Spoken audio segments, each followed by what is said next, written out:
机器人、美少女、魔法、异世界、战士，这5个元素呢组在一起，能不看爆吗？80、90年代的机器人动画，像是《魔动王》、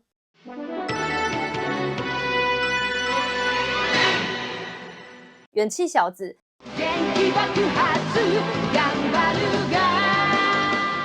主要的收看族群呢是男生，但魔法骑士雷阿斯不一样哦，他把少女漫画的浪漫跟热血机甲完美的融合，那种精致到让人窒息的画面，直接虏获了男女观众的心。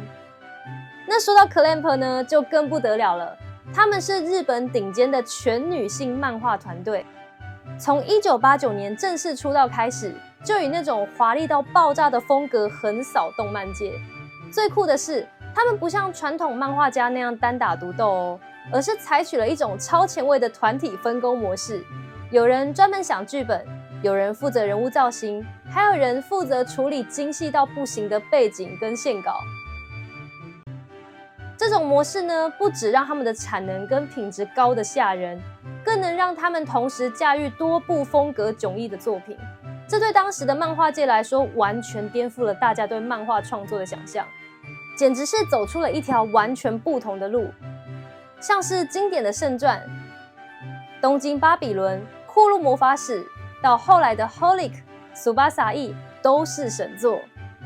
我每一部都超喜欢的。而魔法骑士雷阿斯就是他们在1993到1996年时连载的巅峰作品。1994年动画化之后呢，找来了擅长把美少女跟机甲画的超精致的平野俊贵执导，怪不得这部明明是少女漫画改编，魔神的动态跟细节却可以抓得这么的精准。那么魔法骑士雷阿斯在讲什么呢？我们今天就一起回到这部拥有友情、冒险还有华丽魔神的奇幻世界吧。但在这华丽战斗的背后，其实藏着一个让人意想不到的转折。开始咯。1994年的东京铁塔校外教学，原本毫无交集的3位国中女生施堂光、龙啸海、凤凰四风，在瞭望台上突然被一道强光包围。下一秒，他们睁开眼时，眼前已经不是东京铁塔，而是一个陌生的异世界塞费罗。这个世界呢，是靠支柱的祈祷维持运作的，但如今支柱翡翠公主艾梅洛德却遭到神官沙卡特囚禁，整个塞费罗呢因此逐渐崩坏。魔导师克雷夫告诉他们，只有被召唤来的魔法骑士才能拯救这个世界。于是3位少女踏上了这场跨越友情、试炼与命运的异世界冒险。在进入这场大冒险之前，我们要先认识这3位被命运选中的女孩。她们不是什么超能力者哦，只是3个性格截然不同的平凡国中生。施堂光来自剑道世家，身高只有145公分，个性直率，想到什么就往前冲，很真诚善良的孩子。拯救世界的理由最单纯，只是想要回家看他的爱犬闪光，但也因为这颗纯粹的心，让他在面对残酷选择时承受了最大的痛苦。龙啸海外冷内热的大小姐，也是团队里的吐槽担当。她个性呢最真实，会害怕，会抱怨，会一直喊着想要回家。但海的成长呢最明显，她从一个不想被卷入麻烦的普通人，变成一个为了不再被恐惧支配而挺身而战的战士。凤凰四风戴着眼镜呢，语气冷静的知性军师。风是团队中最温柔的后盾，但他也最习惯把所有的责任与不安往自己的身上揽，默默的撑住一切。随着冒险深入，他们分别唤醒了传说中的3大魔神：岩神雷阿斯、海神圣雷斯以及空神威达姆。这些巨大的钢铁守护者与他们的心灵相通，随着少女们的意志成长而进化。当时呢，我们看着这3尊设计华丽、充满威严的机器人，都以为这是赋予他们拯救世界的权杖，却没有想到这其实是通往残酷命运的门票。最初呢，小光、小海、小风都误以为这是一场标准配置的勇者 RPG 冒险旅程。异世界嘛，被囚禁的公主等待被打倒的大坏蛋，只要打败反派救出公主，一切就会恢复原状了吧？他们就可以回日本啦。但魔法骑士雷阿斯最残忍的地方在于，他让观众呢跟着主角以为自己在拯救世界，却忽略了那个世界本身就是建立在某个人的牺牲之上。他们一路呢打倒敌人，通过试炼取得魔神，终于站在翡翠公主艾梅洛德面前时，被告知真相：这个世界不是靠善恶维持的，而是靠支柱个人的意志。身为支柱，必须把全部的心灵奉献给世界，不能有私心，不能爱上任何人，更不能拥有自主权。而翡翠公主艾梅洛德偏偏爱上了神官沙卡特。对，她不是被沙卡特囚禁的，她是爱上了唯一理解她痛苦的人，却因此呢被支柱的规则给困住了。最崩溃的真相是，魔法骑士被召唤来的真正目的不是拯救公主，而是杀掉公主。私がマジックナイトを召喚したのは私を殺してもらうためです。因为一旦支柱的心产生动摇，世界就会毁灭，而塞费罗的人民，包括公主自己，都无法伤害支柱。所以呢，这个世界就需要外力，也就是要从异世界抓人来执行这场处决。这正是本作最讽刺的地方。那三尊威风凛凛、帅气无比的魔神，其存在的真正目的，并不是为了要打倒邪恶，而是为了要获得足以弑神的力量。原本象征希望的机器人，在那一刻变成了行刑者的利刃。对14岁的女孩来说，魔神那沉重的装甲载着的竟是如此令人崩溃的绝望。然而，接下来的剧情发展让人心碎。随着沙卡特的死亡，翡翠公主心中最后一根理智线彻底断裂。在极度的哀痛与憎恨中，原本娇小慈悲的少女，竟然在强光中瞬间转变为肉身长大的成人姿态。那不再是守护世界的支柱，而是一个被绝望吞噬、一心只想要随爱人而去的灵魂。她驾驶着专属于她的魔神，发疯似的在攻击小光、小海跟小风三人。她嘶吼着，哭喊着沙卡特的名字，质问着魔法骑士为什么要夺走她唯一的救赎。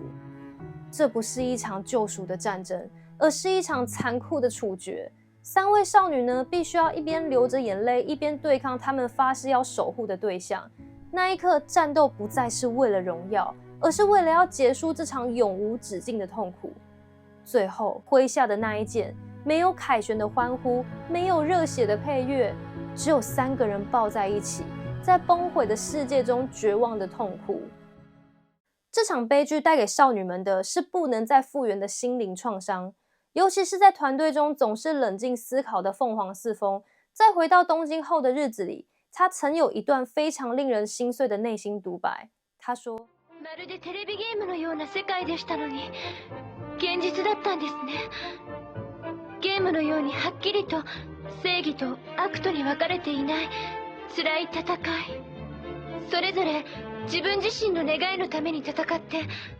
あんなに悲しい結末を迎えてしまった。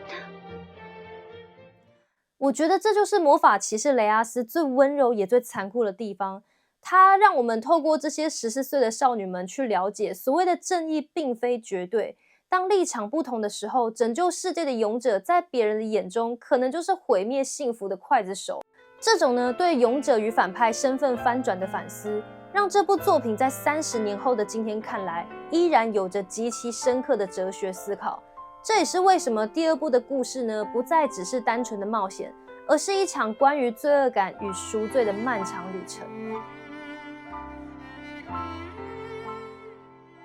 第1部的牺牲呢，并未换来永久的和平。失去支柱后，塞费罗的大地随之崩解，陷入动荡。这场危机吸引了周边3大强国欧德沙姆、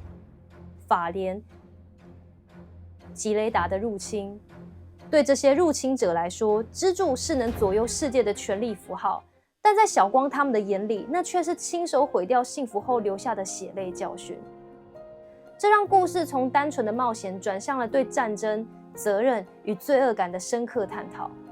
小光、小海与小风因为深刻的愧疚感，一心想要弥补当初亲手造成的悲剧，因而凭借着强大的信念重返塞费罗。然而这一次，他们要面对的是更为复杂的局面。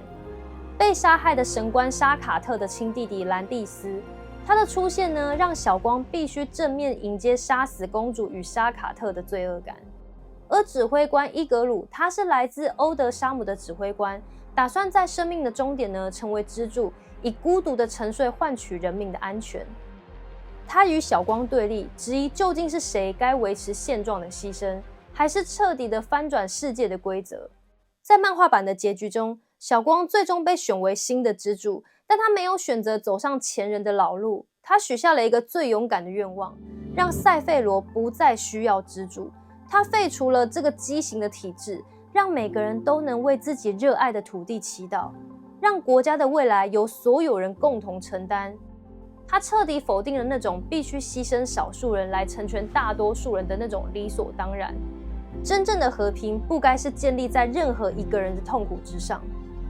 这种呢，对体制的反思不仅是漫画版的灵魂，更贯穿了所有改编的版本。虽然动画版在情节与角色的命运上做了较大幅度的改动，过程更为惨烈跟悲壮，但最终的核心精神始终如一哦，结束那段由单一灵魂背负世界和平的残酷历史。讲到这里，如果你也被这个故事打动，现在就是重回塞费罗的最佳时机。为了纪念动画开播30周年，官方正式宣布新作动画于2026年在朝日电视台播出。前导视觉图呢，特别选在3人初次相遇的东京铁塔，象征一切重回起点。无论你是想要圆梦的老粉丝，还是从未接触过的新观众，2026年绝对是见证这部传奇神作重生的最佳时刻。魔法骑士雷阿斯不只是少女的战斗动漫，它问了一个跨越时代的沉重问题：如果一个世界的稳定必须建立在剥夺某个人的自由代价之上，我们是否有勇气打破这种畸形的体制呢？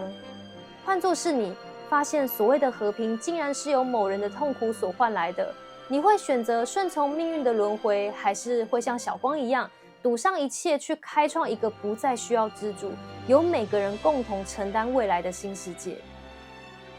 欢迎在留言区一起来聊聊哦。最后别忘了锁定2026年的星座动画后续情报，有任何消息我再跟大家更新。今天的分享就到这边咯，我们下次见，拜。